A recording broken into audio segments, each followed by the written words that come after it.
capítulo 5. Al igual que la mayoría de las mañanas desde que había comenzado el experimento, Nicholas Griffith se sentó en la terraza abierta que se encontraba en la parte superior del faro y observó el sol que se alzaba por encima de la línea del horizonte del mar. Era un espectáculo impresionante, desde el principio hasta el fin. En primer lugar, las olas negras adquirían un color gris mientras el color del cielo también se aclaraba. Luego, las rocas que se alineaban a ambos lados de la ensenada comenzaban a tomar forma bajo los neblinosos vientos que subían desde el agua. Cuando por fin el radiante astro comenzaba a asomar por encima del borde del mundo, sus primeros rayos dubitativos manchaban el mar con un profundo azul oscuro y pintaban el horizonte de un tono pastel repleto de promesas de renovación y de una suave aceptación de todo lo que tocaba. Por supuesto, todo era una mentira. A las pocas horas, el incandescente monstruo golpearía en misericordia con sus rayos la orilla y toda aquella mitad del planeta. Su inicial bondad era un engaño, una pretendida ignorancia de la feroz radiación y el agostador calor que vendría después. Pero no es menos espectacular por ser una mentira. Después de todo, no se lo puede culpar por no darse cuenta de lo que hace es lo que es. Griffith siempre se quedaba mirando hasta que el sol asomaba completamente por encima del horizonte antes de comenzar con las tareas del día. Aunque apreciaba la belleza de cada radiante amanecer, lo que más le atraía era la exacta repetición diaria, no la suya, sino la del universo. Cada amanecer era una declaración de intenciones que anunciaba la inevitable progresión del tiempo, y un recordatorio de que el mundo continuaría girando eternamente sobre sus pasos galácticos, haciendo caso omiso de los sueños de los seres que se consideraban importantes y correteaban por encima de su superficie. Seres como yo mismo, si no fuera por una diferencia crucial sé cuánto merecen la pena mis sueños. Griffith se puso de pie mientras el hinchado sol se alzaba por encima del mar, y se apoyó en la barandilla de la terraza al mismo tiempo que repasaba mentalmente el trabajo del día. Había terminado por fin el trabajo sanguíneo en la serie Leviatán, por lo que podría trabajar de forma más intensiva con los doctores. Los tres habían respondido de manera favorable al cambio, y el ritmo de degeneración celular se había reducido de forma considerable desde que había comenzado a ponerles las inyecciones de enzimas. Había llegado el momento de concentrarse en el comportamiento situacional, la última etapa del experimento. En una semana, estaría preparado para expandirse más allá de los confines de la instalación. Expansión. Una limpieza. El viento marino, fresco y salado, agitó sus cabellos grises. Los hambrientos gritos de las gaviotas lo impulsaron por fin a ponerse en movimiento. Tenía que hacer entrar a las 3 cuadras antes de que aquellos pájaros carroñeros comenzaran a explorar la costa en busca de comida. Ya habían quedado horriblemente mutiladas muchas unidades, y no quería arriesgar más hasta que hubiera finalizado sus planes. En cuanto perdían los ojos, quedaban inútiles para las misiones de patrulla. De todas maneras, ha pasado tanto tiempo y no ha venido nadie. Si el Dr. Hammond hubiese tenido éxito, ya habrían enviado a alguien. La verdad es que es mala suerte, probablemente todavía está esperando. Aquel pensamiento era bastante incómodo, y le traía recuerdos de escenas llenas de color rojo y calor, de cuerpos tendidos en el suelo bajo el feroz sol del verano y el tronar de las olas en la oscuridad. Echó a un lado aquellas visiones y se recordó a sí mismo que aquello era parte del pasado. Además, solo había hecho lo que era estrictamente necesario. Griffith entró en el faro, alisándose el cabello mientras bajaba por la escalera en espiral. Sus zapatos resonaron sobre los peldaños metálicos, creando un agradable eco en el amplio edificio. Tener todas las instalaciones para él solo lo convertía en un trabajo agradable, y había acabado por disfrutar de los pequeños detalles de la vida, comer a la hora que quería y lo que quería, tener sus propias horas de trabajo, sus amaneceres en el tejado del faro. Antes, aquel lugar había estado atestado de gente, se había visto obligado a adaptarse a unos horarios y a unos esquemas de trabajo que parecían pensados para recortar la creatividad.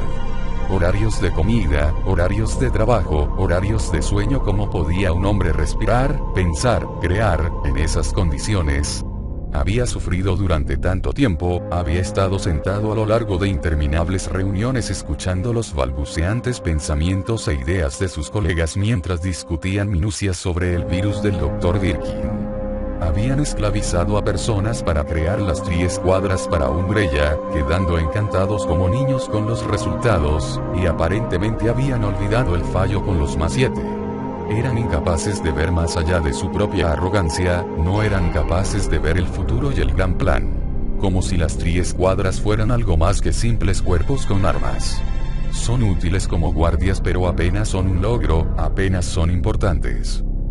Aunque se había esforzado por no permitir que el éxito se le subiera a la cabeza, Griffith se permitió un único momento de orgullo cuando llegó al final de la escalera y se encaminó hacia la salida.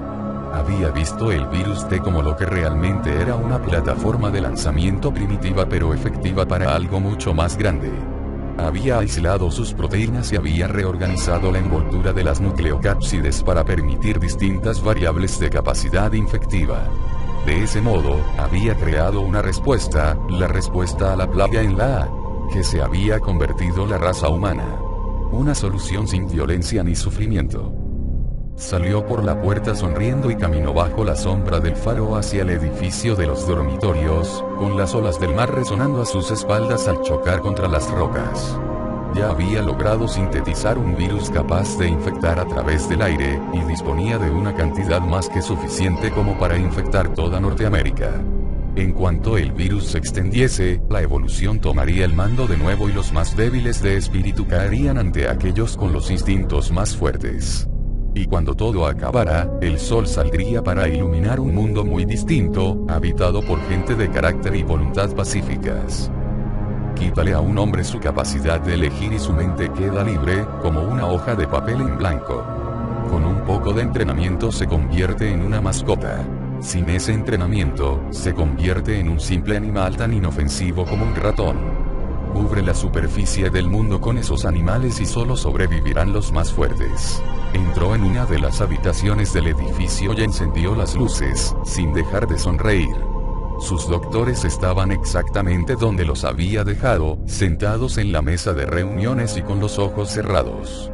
En condiciones ideales, debería haber llevado a cabo las pruebas con individuos sin entrenar, pero aquellos 3 hombres tendrían que bastar. Estaban infectados con la variante del virus que iba a soltar, y eran los seres humanos más cercanos al mundo que estaba a punto de eclosionar en unos cuantos días. Mis mascotas. Mis niños. Además del laboratorio de investigación, las instalaciones de la Ensenada estaban diseñadas para entrenar las armas biológicas, como las 10 cuadras o los +7, pero también para medir el uso de la lógica por parte de los sujetos humanoides. En los búnkers había una serie de objetos que podrían utilizar, desde las pruebas con piezas de madera que tenían que meter en sus huecos correspondientes hasta los rompecabezas más complejos para los sujetos con una elevada capacidad de razonamiento. Dudaban mucho que los doctores fueran siquiera capaces de superar la serie roja, pero observar su comportamiento y sus reacciones le proporcionaría un material de información muy valioso, sobre todo en las pruebas en las que existía un factor de presión ambiental. Piensan, pero no pueden tomar decisiones. Funcionan, pero no sin recibir información. ¿Cómo se las apañarán sin mi mano que los guíe? El Dr. Athens abrió los ojos cuando Griffith se acercó a la mesa, quizá para determinar si lo que se acercaba era una amenaza. De los 3, Tom Athens era el más fuerte, y el que tenía más posibilidades de sobrevivir por sí mismo. Era uno de los especialistas en el comportamiento humano. De hecho, la idea de formar equipos de 3 unidades había sido suya, y ese era el origen de las 10 cuadras. Había insistido en que las unidades infectadas trabajarían con mayor eficiencia en pequeños grupos. Había estado en lo cierto. El Dr. Thurman y el Dr. Kineson permanecieron inmóviles. Griffith notó un hedor procedente de debajo de uno de ellos. Frunció el entrecejo y miró. Por debajo de la mesa sus sospechas se vieron confirmadas por la mancha de humedad en los pantalones del Dr. Thurman. Se ha cagado encima. Otra vez. Griffith sintió de repente una sensación de lástima casi irrefrenable por Thurman, pero aquel sentimiento fue sustituido casi inmediatamente por el de asco irritado. Thurman ya era un idiota antes, un biólogo bastante bueno pero con la misma estrechez de mente que los demás. Se había encargado de la crianza de la mayoría de los +7, y cuando resultaron ser incontrolables, le echó la culpa a todo el mundo menos a él mismo. Si alguien se merecía estar cubierto de mierda, ese era Lois Turman. Lo único malo era que el buen doctor era incapaz en su estado actual de darse cuenta de que se había convertido en un ser patéticamente repulsivo. No duraría ni un solo día si no fuese por mí.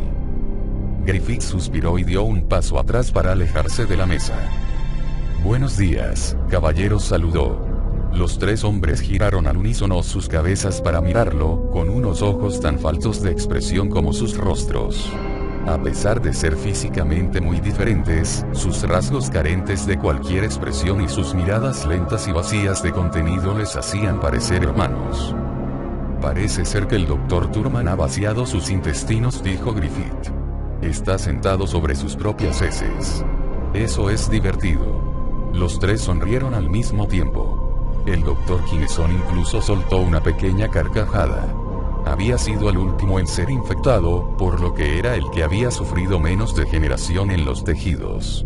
Si se le daban las instrucciones adecuadas, Alan todavía podía pasar por un ser humano normal. Griffith sacó el silbato de policía de uno de sus bolsillos y lo puso en la mesa delante de Athens.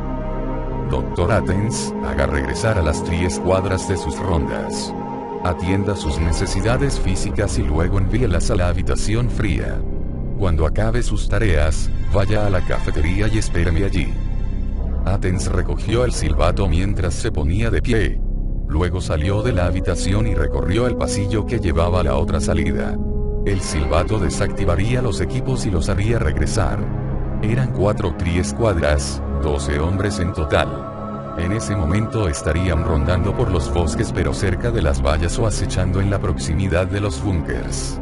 Se los había entrenado para permanecer alejados de la zona nororiental de las instalaciones, el faro y el edificio dormitorio. Griffith había tenido que admitir que eran bastante efectivos en su misión.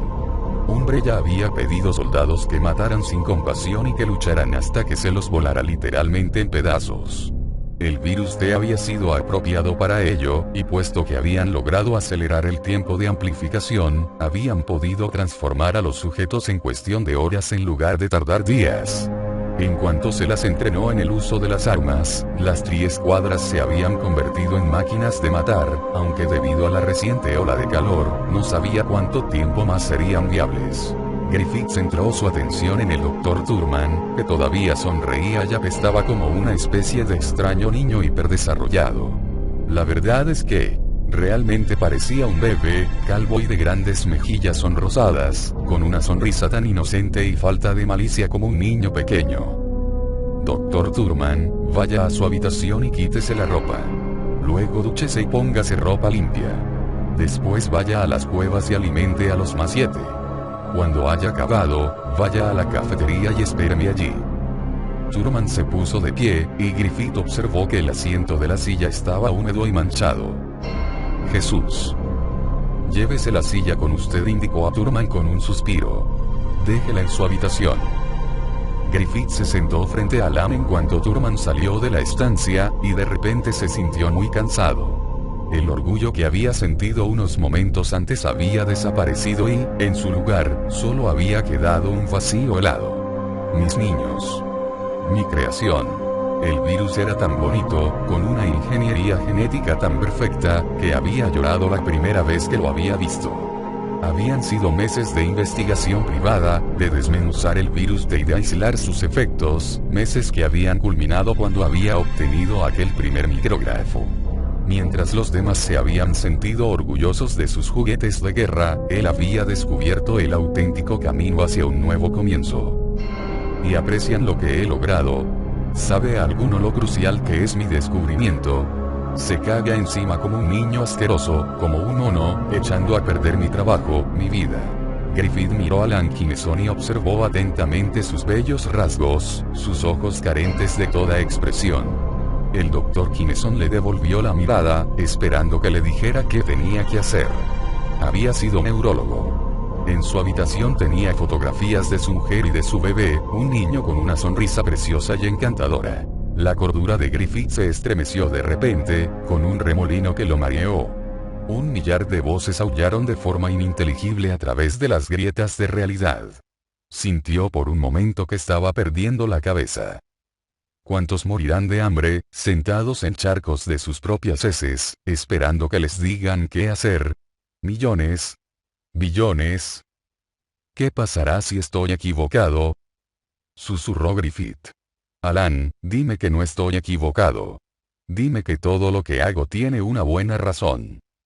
No está equivocado, repuso el Dr. Kineson con voz tranquila. Hace todo esto por una buena razón. Dime que tu esposa es una puta, ordenó Griffith, mirándolo fijamente. Mi esposa es una puta, dijo el Dr. Kineson, sin ninguna pausa, sin ninguna duda. Griffith sonrió, y sus temores desaparecieron. Mirad lo que he logrado. Es un regalo. Mi creación es un regalo para el mundo. Es una oportunidad para que el hombre sea fuerte de nuevo, una muerte pacífica para todos los Lois Turman que existen, y eso es mucho más de lo que merecen.